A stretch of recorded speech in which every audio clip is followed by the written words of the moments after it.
사도행전 4장은 몇 가지 특성을 갖고 시작해요. 첫 번째 특성은 3장과 연속성이 있다는 거예요. 무슨 연속성이 있을까? 4장에 가면 때가 나와요. 그 때가 1절에 보면 사도들이 말할 때라고 기록해요. 그러니까 사도가 설교하고 있어요.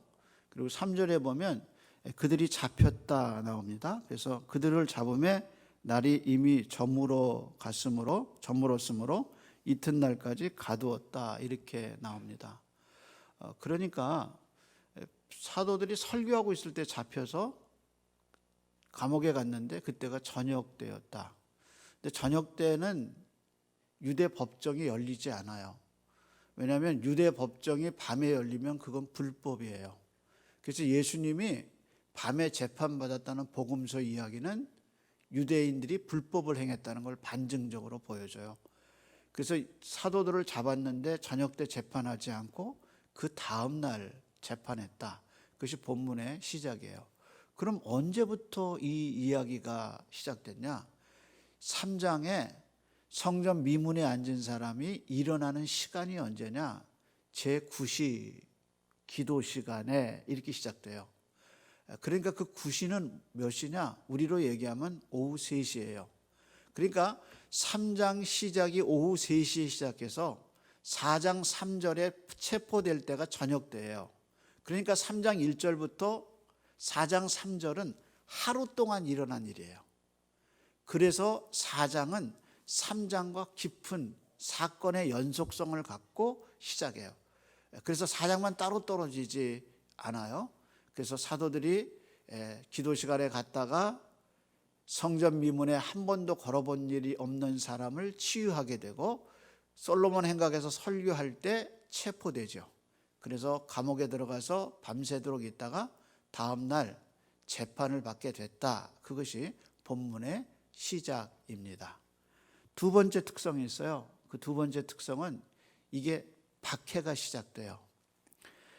누가는 4장부터 지금까지 예루살렘 교회에 없었던 한 가지 사건이 일어났는데 그것이 바로 유대인들의 박해가 시작됐다. 이렇게 시작해요. 예루살렘 교회는 지금까지 문제가 없어요. 부활하신 예수님이 성령님을 보내고 오순절 성령이 내려와서 그리고 3장의 기적의 역사가 일어나고 사람들이 3,000명 또 본문에는 5,000명 이렇게 사람들이 예수를 믿게 됐다. 그것이 이제 교회의 부흥을 얘기하죠. 이렇게 성장하던 교회가 이제 4장부터 박해가 시작됐다. 그것이 누가의 관점이에요. 이 박해는 갈수록 심해져서 7장에 가면 첫 번째 순교자인 스데반이 죽게 되죠.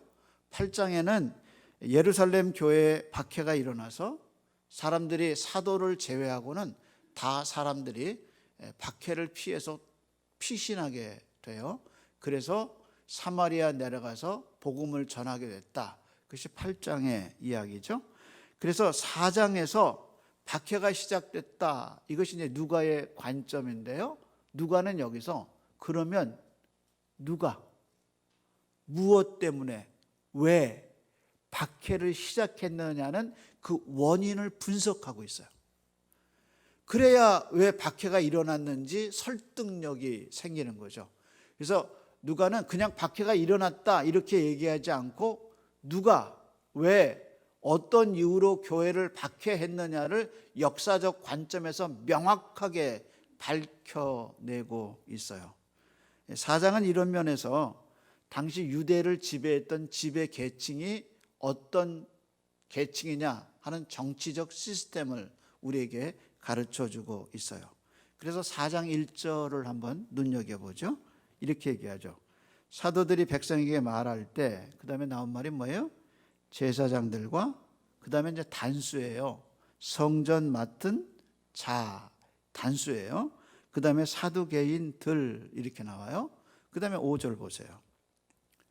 이튿날 관리들과 제사장 장로들과 서기관들이 예루살렘에 모였는데 그리고 6절에 우리 눈에 친숙한 사람들의 이름이 나와요.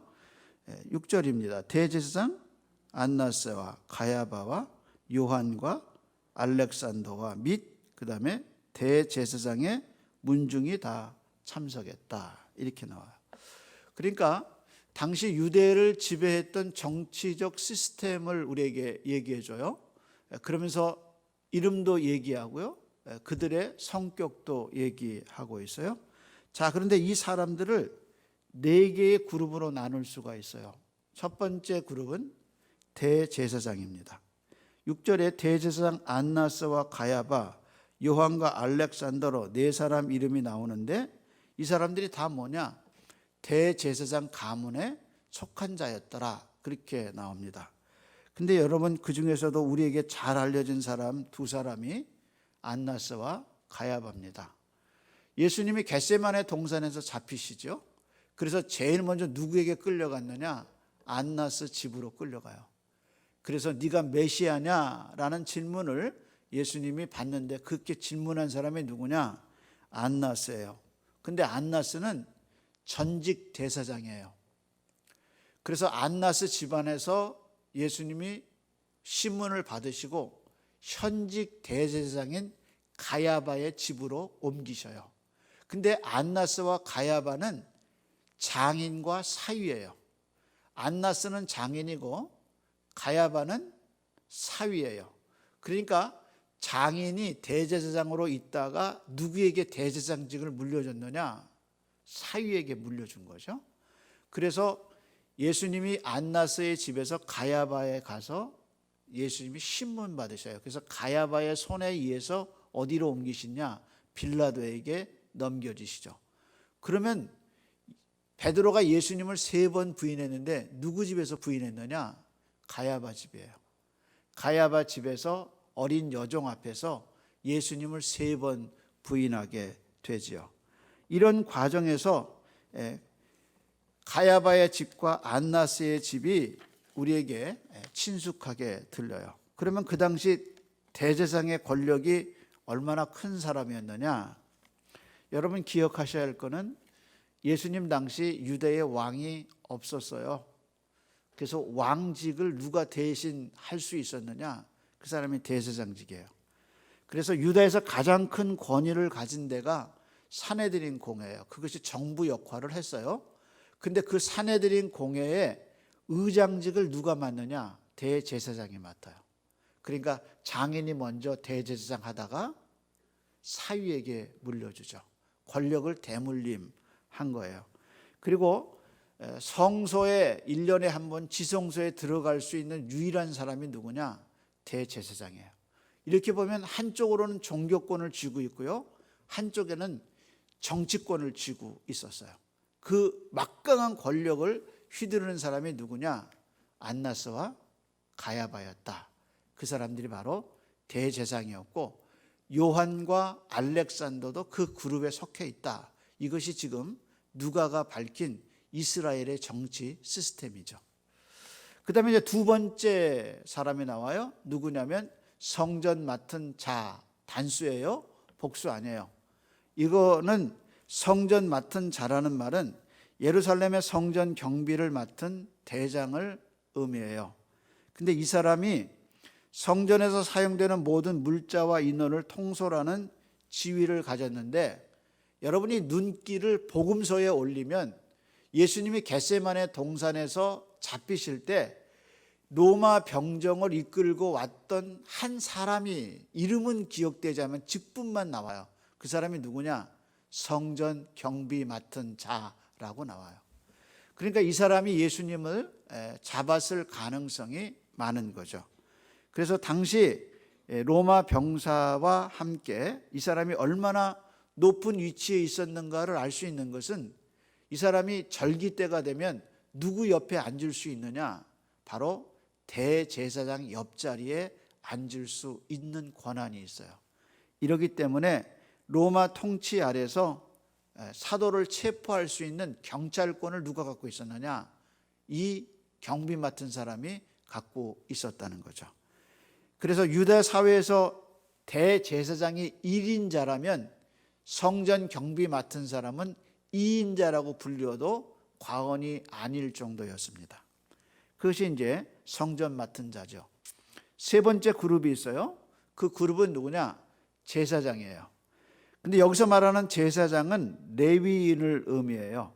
학자에 따라서 레위인의 숫자가 얼마나 됐느냐 견해는 다르지만 당시 예루살렘 안에 약 10,000명의 레위인이 24계절로 나누어서 성전을 365일 돌봤다라는 기록이 있습니다. 마지막 나오는 그룹은 누구냐? 사두개인이죠. 근데 사도행전에서 2개의 그룹이 나와요. 한 그룹은 사두개인이고 또 한 그룹은 바리새인이에요.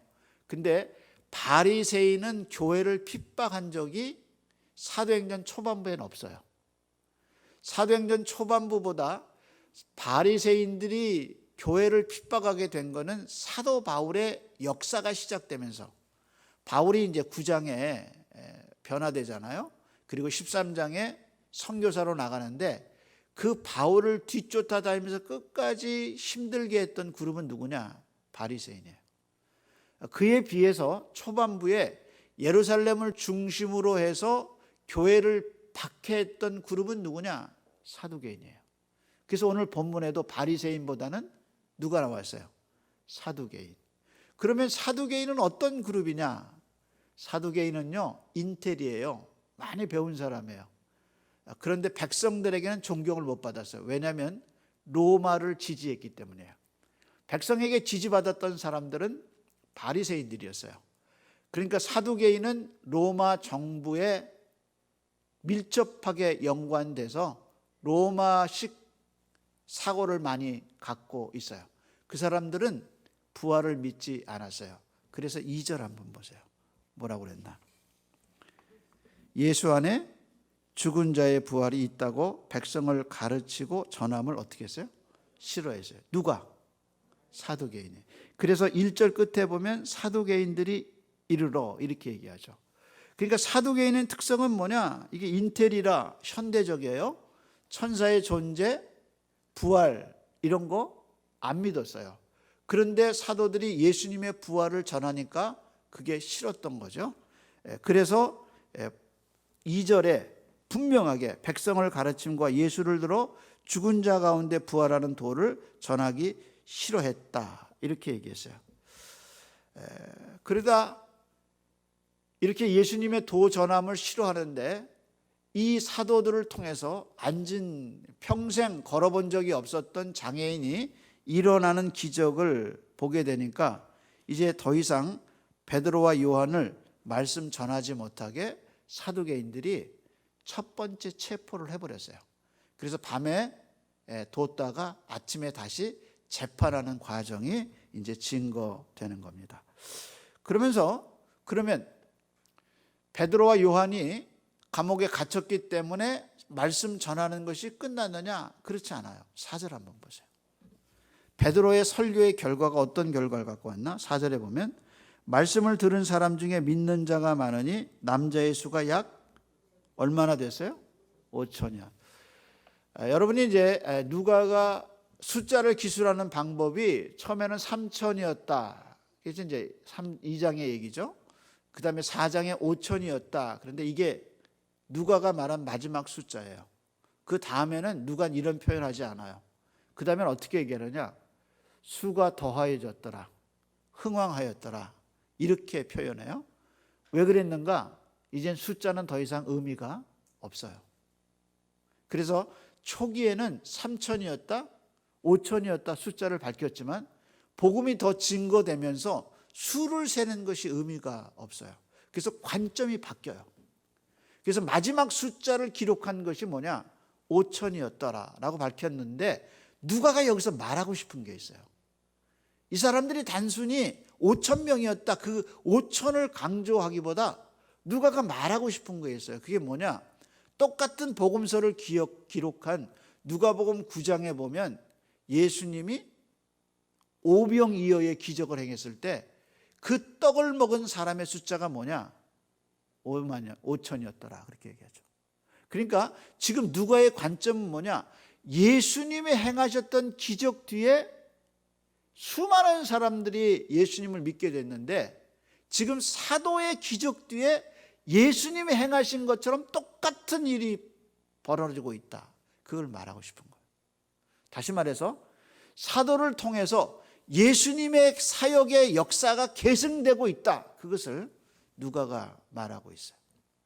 그 예수님이 여전히 살아계셔서 이 땅을 통치하고 구원받는 사람들을 여전히 부르고 계시다. 그 예수의 이름이 얼마나 위대한가, 그것을 누가가 말하고 싶은 거죠. 그러면서 예수님이 물고기 2마리, 보리떡 5개로 먹이셨던 그 오병이어의 기적이 다시 초대교회 안에 사도들의 설교를 통해서 다시 나타나고 있다라고 설교의 위대함과 예수 그리스도의 이름의 위대함을 말하고 있는 거예요.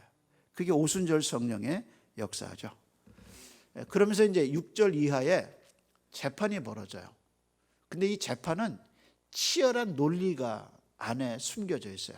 이제 그 논리는 우리가 이제 다음 주에 재판 과정을 살펴보게 될 겁니다. 그런데 6절에서 12절에 기록되어 있는데 여기서 그들이 질문을 하죠. 네가 무슨 권세와 누구의 이름으로 이런 일을 하느냐라고 얘기하죠. 확인해 볼까요? 7절입니다. 사도들을 가운데 세우고 묻되 너희가 무슨 권세와 누구의 이름으로 이 일을 행하였느냐. 다시 말해서 이 병자가 어떻게 일어났느냐, 도대체 누구의 이름으로 니네가 이런 일을 하느냐라고 이제 얘기하고 물어보고 있어요. 여기서요 중요한 말을 베드로가 성령에 충만해서 하게 되죠. 12절이 초점이에요. 한번 볼까요? 12절입니다. 다른 이로서는 구원을 받을 수가 없나니 천하 사람 중에 구원을 받을 만한 다른 이름을 우리에게 주신 일이 없음이라 하여더라. 자, 이 사람을 어떻게 일으켰느냐? 우리가 이제 3장으로 돌아가 봐야죠. 3장에 이 남자가 돈을 받을까 하고 쳐다봤을 때 베드로가 뭐라고 그랬죠? 요한과 함께 은과 금은 내게 없거니와 내게 있는 것을, 이렇게 했죠. 내게 있는 것을 내게 주노니 나사렛 예수의 이름으로 어떻게 해요? 걸어라. 일어나 걸어라. 이것이 예수의 이름으로 그랬죠. 그래서 구원을 얻을 만한 완전히 무기력한 인생이 어떻게 새 생명을 얻을 수 있는 그 유일한 이름이 뭐냐? 하나님이 주신 유일한 이름이 뭐냐? 그게 바로 예수 그리스도의 이름이다. 이렇게 얘기하죠. 우리는 이제 이렇게 예수의 이름으로 이 사람이 일어났다, 이렇게 다른 이로서 구원을 받을 수 없다, 천하 만민 중에 구원받을 만한 다른 이름을 주신 일이 없다, 이렇게 얘기하면 현대인이 이걸 믿을까? 안 믿을까? 이렇게 얘기하면 믿을까는 믿느냐 안 믿느냐에 관심을 두는데, 믿느냐 안 믿느냐보다 더 중요한 게 뭐냐? 그것은 우리가 무엇을 믿느냐라고 정의하는 게 더 중요해요. 우리는 예수 그리스도와 복음 외에 다른 구원받을 길이 없다고 믿어요. 근데 C.S. 루이스가 순전한 기독교라는 책에서 도대체 기독교인이 뭐냐를 현대적 감각으로 그가 설명을 했어요. 기독교인이 뭐냐? 그의 설명을 한번 들어봅시다. 이렇게 얘기했어요. 그리스도인이 된다는 것은 기독교가 다른 종교와 차이를 보이는 부분에 있어서 기독교는 옳고 다른 종교는 틀리다고 생각하는 뜻이다. 그러니까 기독교인이 뭐냐? 기독교와 다른 종교의 차이점에서 기독교인은 기독교가 맞다고 하고 다른 종교가 틀리다고 말할 수 있는 사람이 뭐냐? 그 사람은 기독교인이라는 거야. 그러면서 예를 하나 들었어요. 근데 얘가 기가 막혀요. 뭐라고 예를 들었냐? 산수 얘기를 들었어요. 이렇게 얘기했습니다. 산수할 때 그렇듯이 맞는 답은 하나다. 나머지는 틀린다. 맞잖아요. 1 더하기 1은 2잖아요. 2 더하기 2는 4잖아요. 그게 진리예요.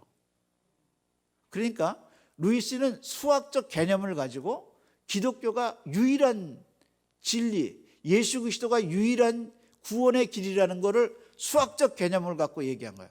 산수를 보면 답은 하나다. 그러면서 루이스는 뒤에 아주 이 역시 변증가기 때문에 그 다음에 이런 말을 덧붙였어요. 뭐라고 얘기했냐면 이렇게 얘기했어요. 그러나 이렇게 얘기했어요. 그러나 틀린 답 중에 비교적 정답에 근접한 답이 있는 법이다. 그러니까 틀린 답 중에서도 정답에 근접한 답은 있다. 이게 뉘앙스예요. 그러면서 C.S. 루이스는 그 책에서는 말하지 않았지만 우리에게 주는 이미지는 연상은 뭐냐? 아무리 정답에 가까워도 틀린 거는 틀린 거예요. 1 더하기 1이 2예요. 2.1이 2에 가깝지만 답은 틀린 거예요. 그러면 기독교는 뭐가 독점적이고 뭐가 가장 귀한 진리냐? 예수가 우리 죄 때문에 죽으시고 우리의 의를 위해서 부활하셨다. 이것이 기독교의 가장 중요한 진리예요.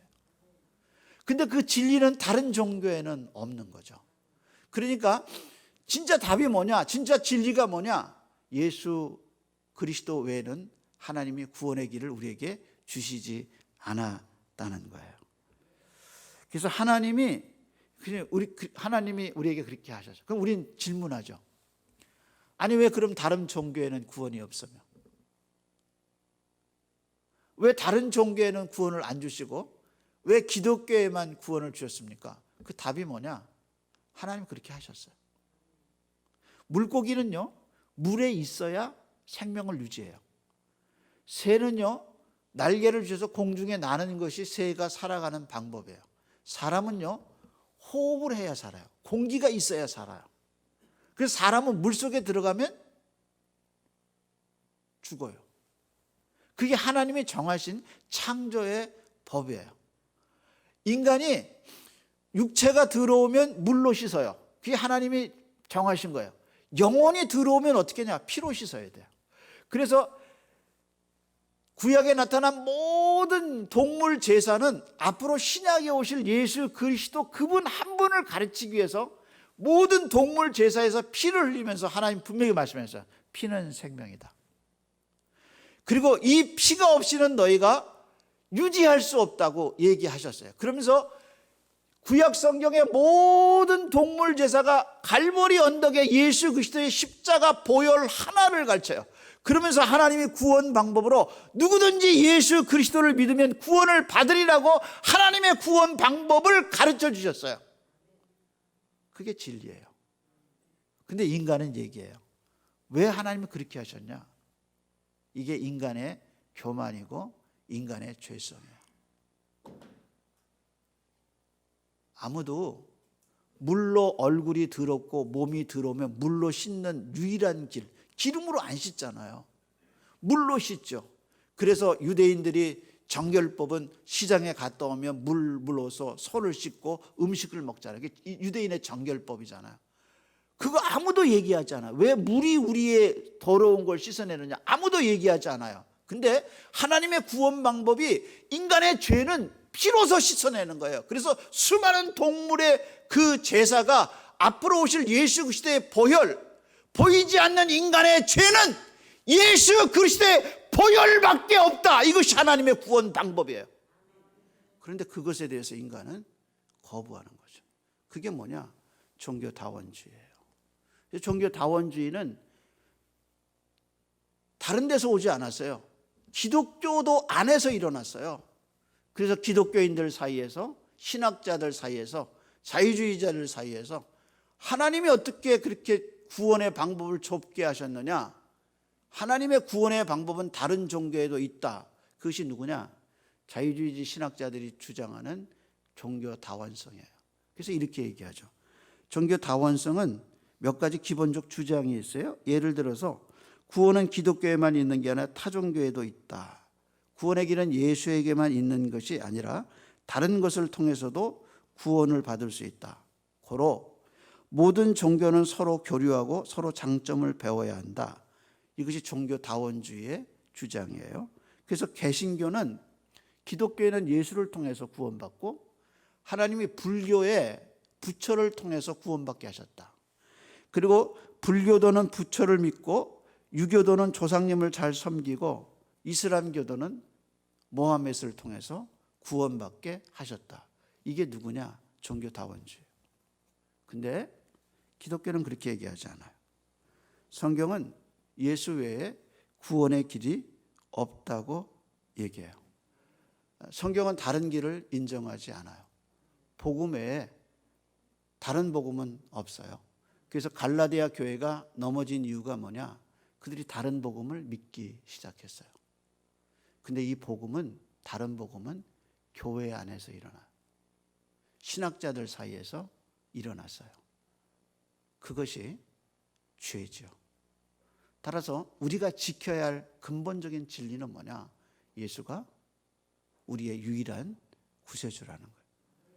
복음은 예수 외에 없어요. 구원은 예수 외에 없어요. 이것을 우리가 지켜야 하고 우리가 믿어야 돼.